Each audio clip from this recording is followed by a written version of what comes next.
Bienvenidos una vez más a El Comentario, un programa realizado por Agustín Sancho Cubero. Este programa está disponible en YouTube y en las principales plataformas de podcasts. No te olvides de suscribirte, es gratis. A continuación empezamos el programa. El aire de Madrid en aquel 1913 era una mezcla de polvo y modernidad incipiente. Un aliento tibio que se enredaba en los sombreros de los caballeros y en las faldas largas de las damas que paseaban por la calle de Alcalá. La ciudad se desperezaba con el ruido de los tranvías y el pregón de los vendedores ambulantes, pero en las entrañas de algunas casas, en el silencio de los gabinetes oscuros y en el corazón de ciertos hombres, se gestaban tormentas que nada tenían que ver con el cielo plomizo que a veces cubría la capital. En la Escuela Superior de Guerra, un edificio de porte marcial y disciplina castrense, el capitán Manuel Sánchez López caminaba por los pasillos con la rigidez que se esperaba de un oficial. Pero sus ojos, dos pozos de una inquietud febril, delataban un desorden que iba más allá de lo militar. El capitán no solo libraba batallas en los mapas y en las estrategias de guerra que enseñaba, sino una contienda mucho más íntima y devastadora en los tapetes verdes de las timbas clandestinas que poblaban las noches madrileñas. El juego, esa serpiente de mil colores, se le había enroscado en el alma y le apretaba hasta dejarlo sin aliento, sin pesetas y, lo que era peor, sin honor. La vida del capitán Sánchez era una fachada, un decorado de respetabilidad que se desmoronaba apenas se cerraban las puertas de su casa.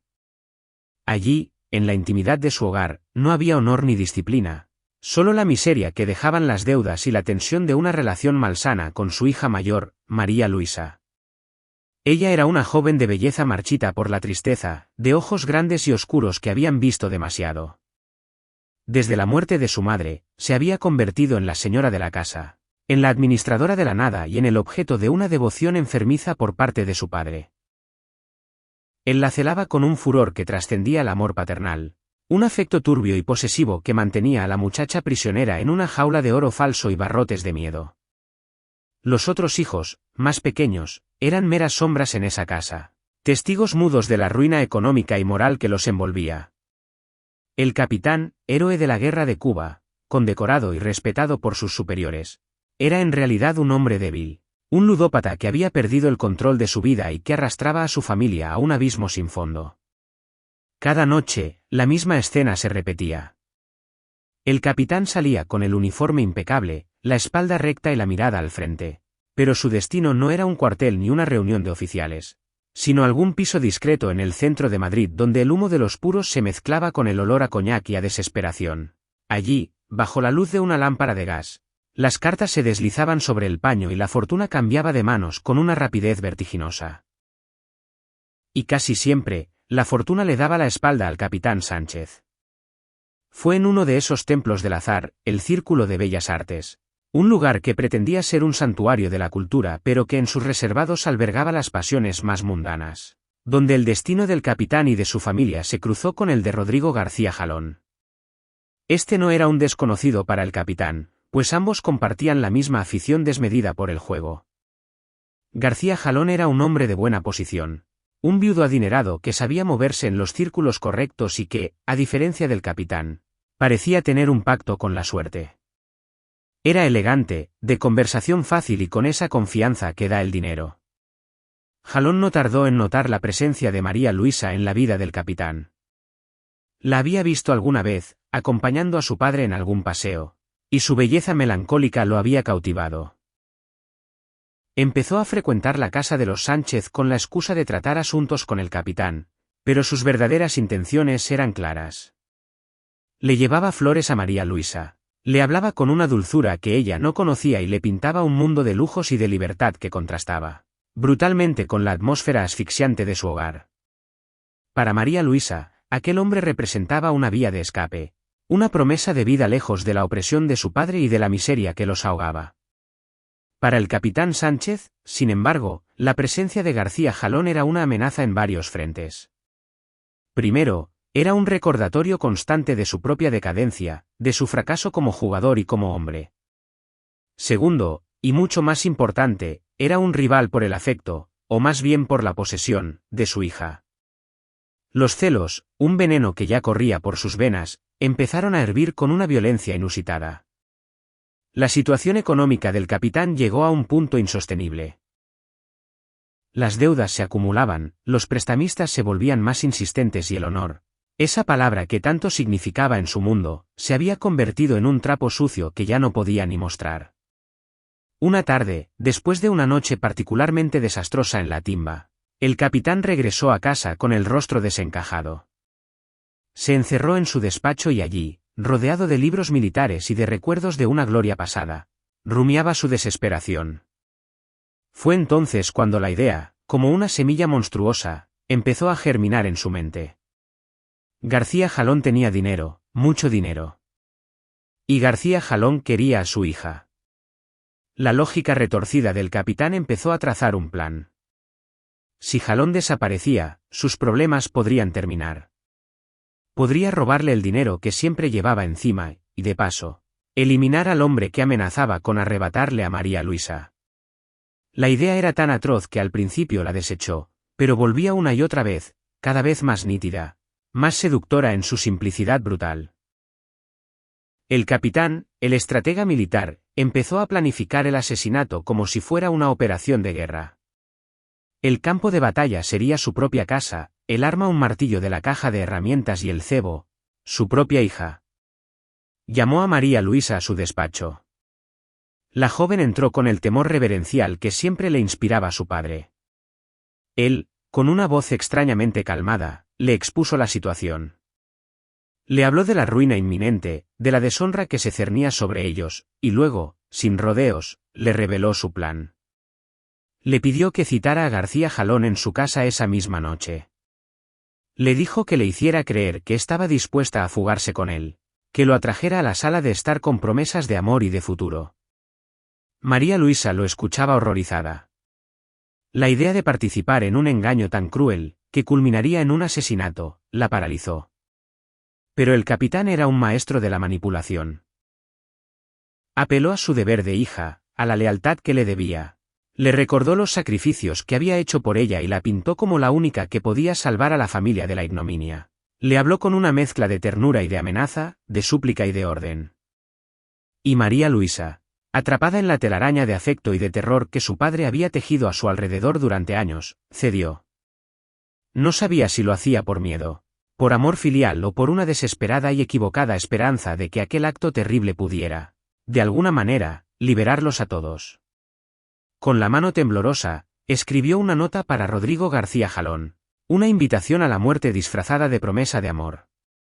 Aquella noche, la casa de los Sánchez parecía contener la respiración. Los niños habían sido enviados a la cama temprano. El capitán caminaba de un lado a otro en su despacho, con el martillo envuelto en un paño sobre la mesa. María Luisa, pálida como un fantasma, esperaba en la sala de estar, con el corazón golpeándole en el pecho como un tambor enloquecido. Cuando sonó el timbre, un escalofrío recorrió su cuerpo. Era él. Rodrigo García Jalón entró sonriente, con un ramo de rosas en la mano y la ilusión en los ojos. No notó la palidez de María Luisa ni el silencio opresivo de la casa. Se sentó en el sofá, a su lado, y empezó a hablarle de sus planes, de la vida que construirían juntos, lejos de allí. María Luisa apenas podía articular palabra. Le ofreció una copa de Jerez, tal y como su padre le había indicado, para ganar tiempo. Mientras Jalón bebía, absorto en su felicidad, el capitán Sánchez se deslizó por el pasillo, silencioso como una fiera al acecho. Se ocultó detrás de una pesada cortina de terciopelo que separaba la sala del resto de la casa. Esperó, con el martillo en la mano, a que su hija le diera la señal convenida, un simple gesto, un movimiento de cabeza. Pero María Luisa no se movía. Estaba petrificada, viendo a aquel hombre que solo le había mostrado amabilidad, a punto de ser asesinado por su propio padre. El capitán, impaciente, decidió actuar. Salió de su escondite, y sin mediar palabra, descargó un golpe brutal en la cabeza de Rodrigo García Jalón. El sonido fue seco, un crujido horrible que rompió el silencio de la noche. Jalón se desplomó sobre el sofá, con los ojos abiertos por la sorpresa y el dolor.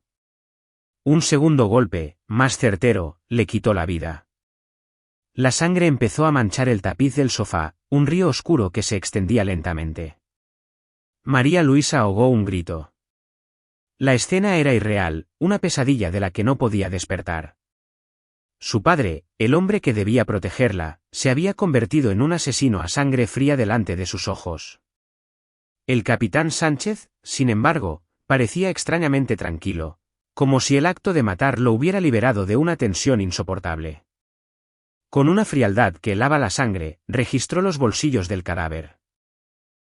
Encontró un fajo de billetes, unos 2000 duros, un reloj de oro, 2 anillos y una pequeña ficha de nácar del casino, con el número 5000 grabado en ella.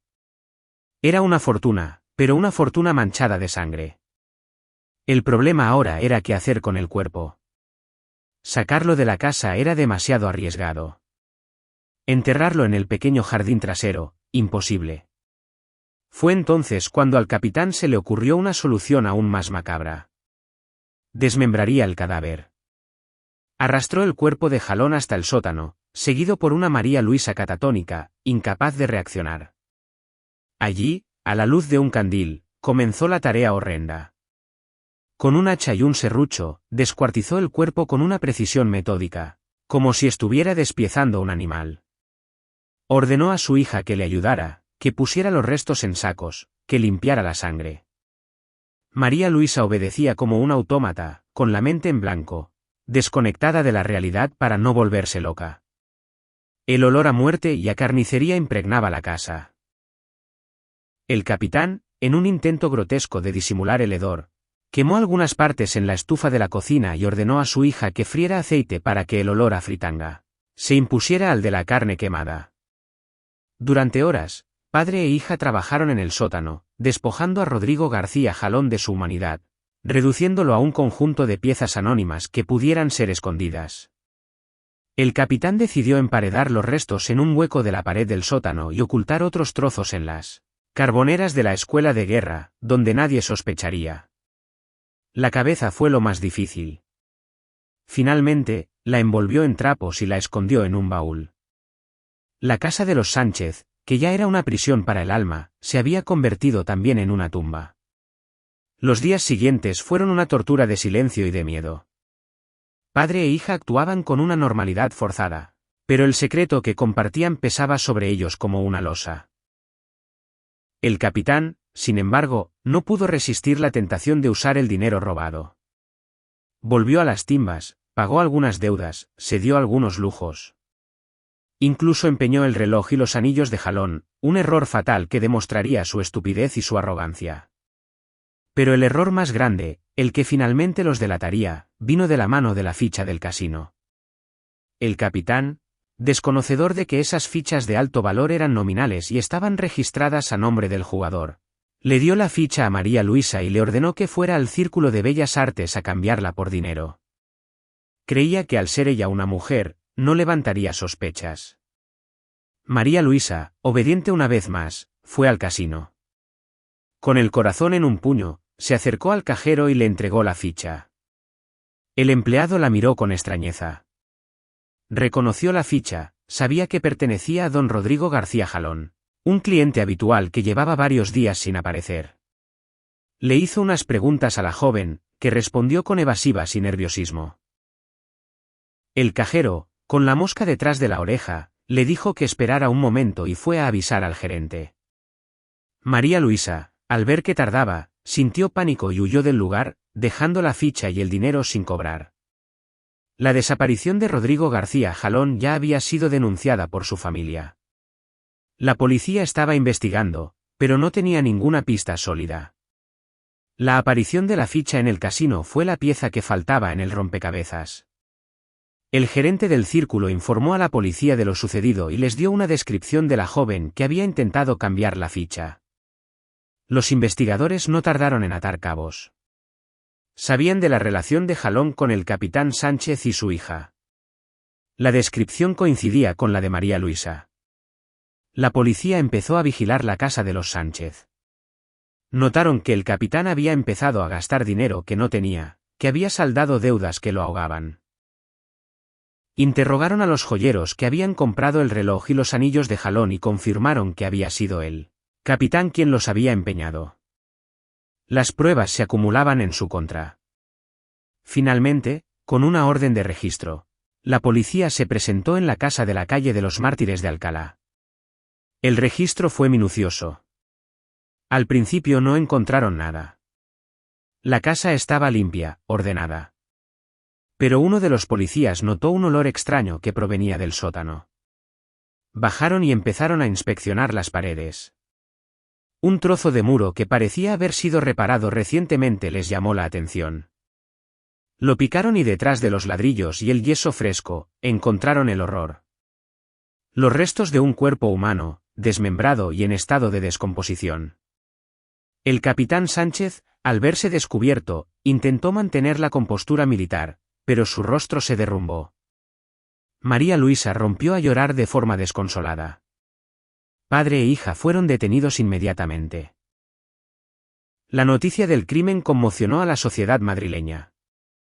La historia del capitán héroe de guerra convertido en un monstruo, la implicación de su propia hija, los detalles escabrosos del descuartizamiento, todo ello alimentó la imaginación popular y las páginas de los periódicos durante semanas. El juicio fue uno de los más sonados de la época. En el banquillo de los acusados, padre e hija se culparon mutuamente. El capitán afirmó que había sido María Luisa quien lo había instigado, que estaba cansada de la pobreza y que quería el dinero de jalón. María Luisa, por su parte, relató entre sollozos la tiranía de su padre, el miedo que le tenía y cómo la había obligado a participar en el crimen. La defensa del capitán intentó alegar locura, habló de los antecedentes de enajenación mental en su familia, de cómo la guerra y el juego habían perturbado su mente. Pero el jurado no se dejó convencer. La premeditación del crimen, la brutalidad del mismo y el móvil económico eran demasiado evidentes. El fiscal pidió la pena de muerte para el capitán Sánchez y una larga condena de prisión para María Luisa, a la que consideraba cómplice.